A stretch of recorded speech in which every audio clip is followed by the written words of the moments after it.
你是所以我特地引你前来，就是。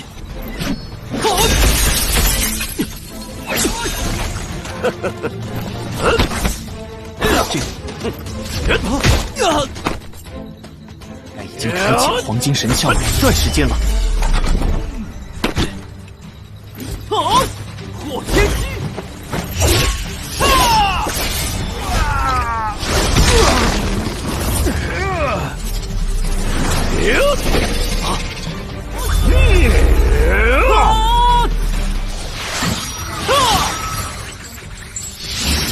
也不要滋味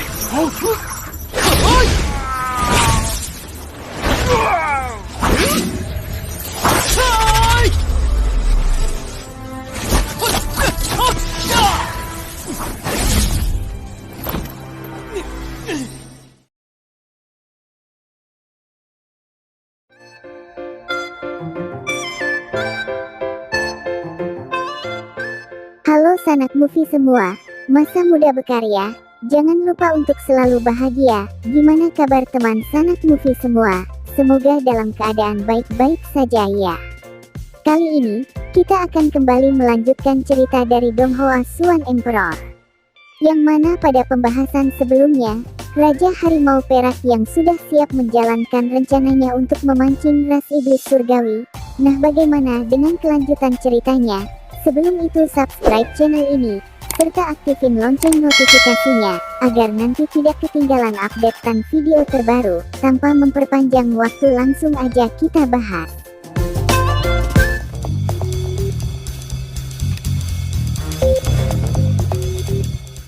Pada pembahasan kali ini Raja Harimau Perak mendengar ada yang memanggilnya. Ia pun menuju ke sumber suara. Ternyata itu merupakan prajurit yang menitipkan surat dari Istana Dewa Bela Diri untuk Raja Harimau Perak. Sesaat ia melihat isinya, ternyata surat itu bukan berasal dari Istana Dewa Bela Diri, melainkan dari seseorang yang sebelumnya menyelamat Li Zihua. Orang itu mencoba untuk memprovokasi Raja Harimau Perak, dan ia juga akan membalaskan dendamnya atas perlakuan Raja Harimau Perak terhadap ras iblis surgawi saat di Kota Suci. Di sini tebakan Raja Harimau Perak ternyata benar dan seseorang itu jugalah yang memancing Raja Harimau Perak datang ke Kota Suci. Serta rencana Raja Harimau Perak untuk memancing mereka datang ke Kota Suci juga berhasil. Tetapi Raja Harimau Perak sedikit berpikir tentang rencana mereka yang pastinya juga membutuhkan bantuan besar agar bisa menyelamatkan penjaga Dewa Perang. Raja Harimau Perak sedikit menebak orang yang akan bertarung nanti pastinya Qi Jingang dan Zi Jinlang, dikarenakan Li Zihua dan Kui Ying sudah dibuat terluka parah oleh dirinya. Selain itu Kota Suci juga sudah diperkuat, tentu mereka dari ras iblis surgawi tidak akan bertindak sendirian. Di sini Raja Harimau Perak masih kesusahan untuk menemukan si pembunuh.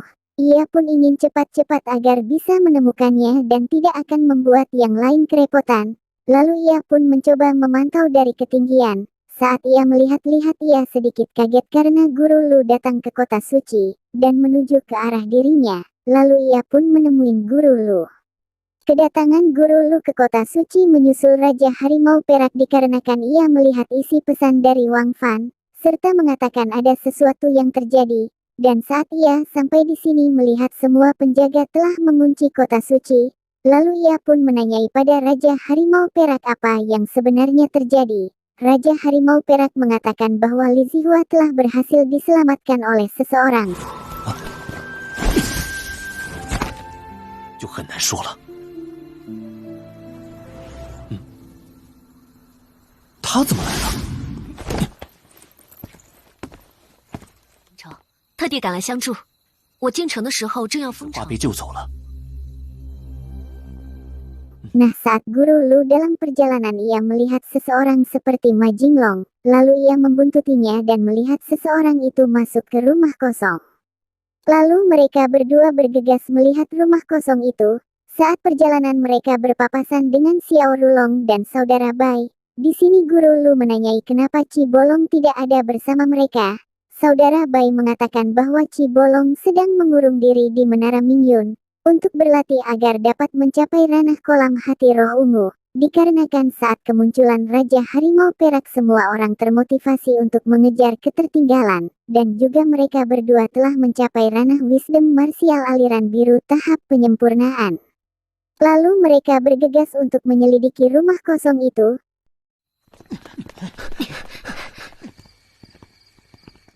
Sesampainya di sana mereka pun berpencar. Terlihat di sini Raja Harimau Perak yang memasuki rumah kosong itu melihat kertas yang berisikan bahwa mereka telah ditipu oleh Ma Jinglong. Mereka pun menyadari bahwa tujuan dari ras iblis surgawi ingin memancing mereka menjauh dari penjara. 此地距离牢狱甚远。 Tampak di sini Raja Harimau pun mengingat pesan pembalasan 10 kali lipat atas perlakuannya selama ini terhadap ras iblis surgawi. Takutnya ras iblis surgawi juga akan mencari barang-barang penting dari ras manusia. Di sini mereka kembali berpencar dan Raja Harimau Perak kembali mengamati dari ketinggian. Terlihat di sana si pembunuh menunjukkan dirinya, yang memiliki identitas sebagai Raja Harimau Iblis dan ia jugalah yang menyelamatkan Li Zihua. Lalu ia mengatakan akan membalaskan kematian Yao Yehan dan sebab itu juga ia memancing Raja Harimau Perak datang ke kota suci. Di sini ia juga sudah memasang jebakan untuk melawan Raja Harimau Perak. Tampak Raja Harimau Perak kaget melihat panah balista perang sebesar itu bisa dipindahkan ke Menara Bulan, dan menganggap Raja Harimau Iblis memiliki kekuasaan di Istana Dewa Bela Diri di antara ras manusia. Qi Jingang pun menyerang Raja Harimau Perak dengan panah balista perang. Pertarungan antara mereka pun terjadi. 在武神宫内权限极大，位极人族高层。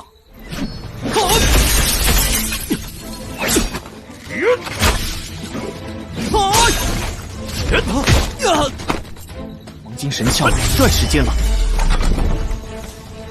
这个妖狐王的实力最超越了紫金龙。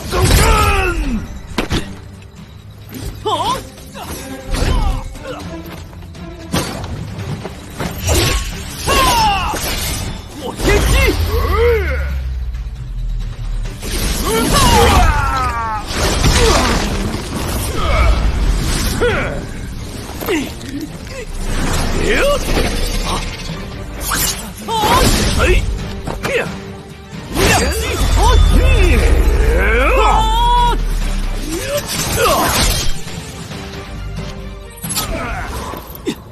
血落风妖水。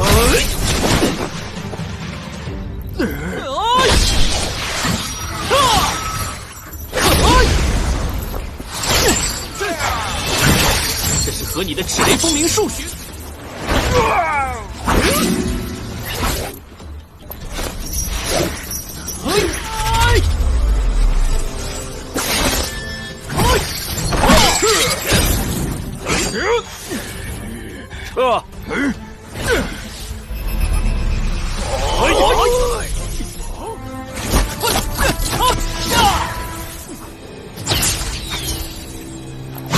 Tampak di sini tentunya mereka berdua sangat kewalahan melawan Raja Harimau Perak dan membuat mereka melarikan diri.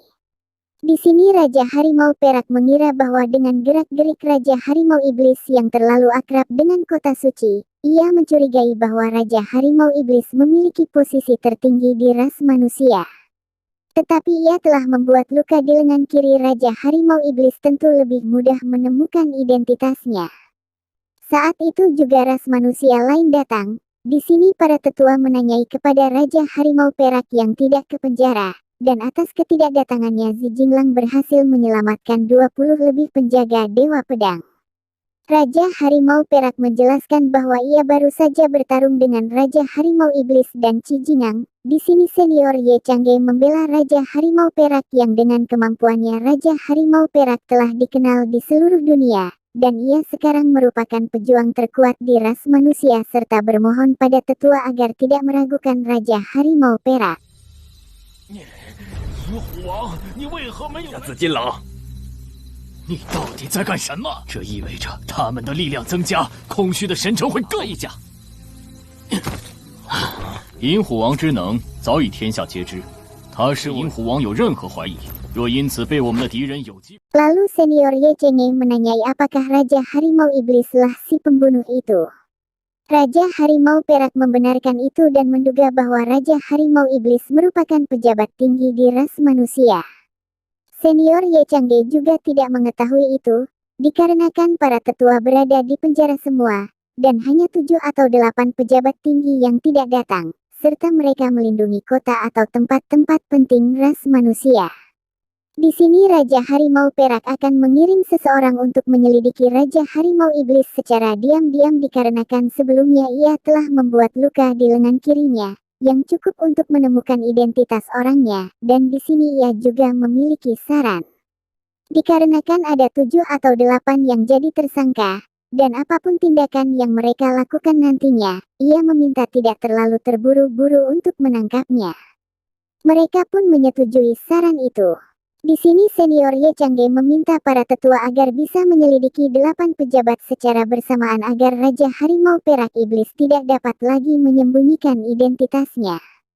Tentu dengan status para tetua untuk dapat memeriksa mereka bukanlah masalah apa-apa, serta nantinya jika ia tak bersalah pasti mereka menyetujuinya untuk diperiksa, tetapi saat ada yang menolak maka akan menjadi tersangka untuk sementara.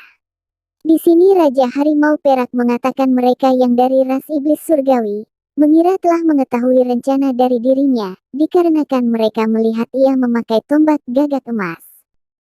Tempat berpindah pada ras iblis surgawi, terlihat di sana Li Zihua sangat kesal pada Raja Harimau Perak, yang selalu membuat rencana mereka gagal. Di sini juga Qi Jingang mengatakan bahwa ia melihat tombak gagak emas yang digunakan oleh Raja Harimau Perak.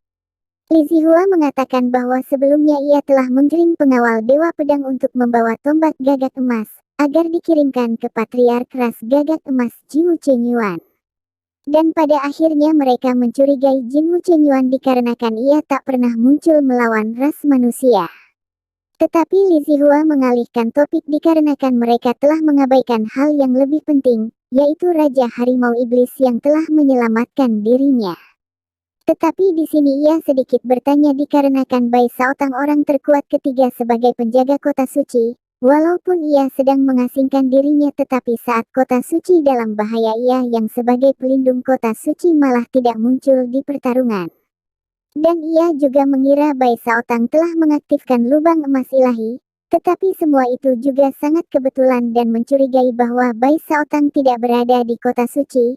Serta untuk membuktikan kecurigaan itu saat I Jinglung menyelamatkan penjaga Dewa Perang di kota suci tidak terjadi hambatan sedikit pun, sampai-sampai banyak penjaga Dewa Pedang berhasil diselamatkan. Zi Jinlang pun membenarkan itu, serta mencurigai bahwa Bai Saotang diam-diam juga masuk dalam pertempuran. Sesaat mereka yang terus mencurigai Bai Saotang film pun bersambung. 又是赤兄说，银虎王后面背的是什么？我们九阳霸刀族与你们天妖族谈不成约有问题。虽然最后来了信儿，可我们上有那么巧合的事吗？还有，到现在为止，而且如今回想起来，银虎王近期现身，就一……我发现我们似是忽略了九刀神位。可是，你们可曾见到？可如今神城的形势。 连银虎王都，但有那么巧合的事情，你独自前去，在他们提前布防的情况，他们的战神位数量太少了吗？那我们是否可以大胆猜测？有可能。 Nah, bagaimana keseruan dari ceritanya? Apakah kecurigaan mereka pada Bai Saotang benar atau tidaknya? Maka akan kita bahas pada part selanjutnya. Sebelum itu admin juga berterima kasih pada teman semua yang sudah support sejauh ini. Dan kita tunggu aja kelanjutan ceritanya.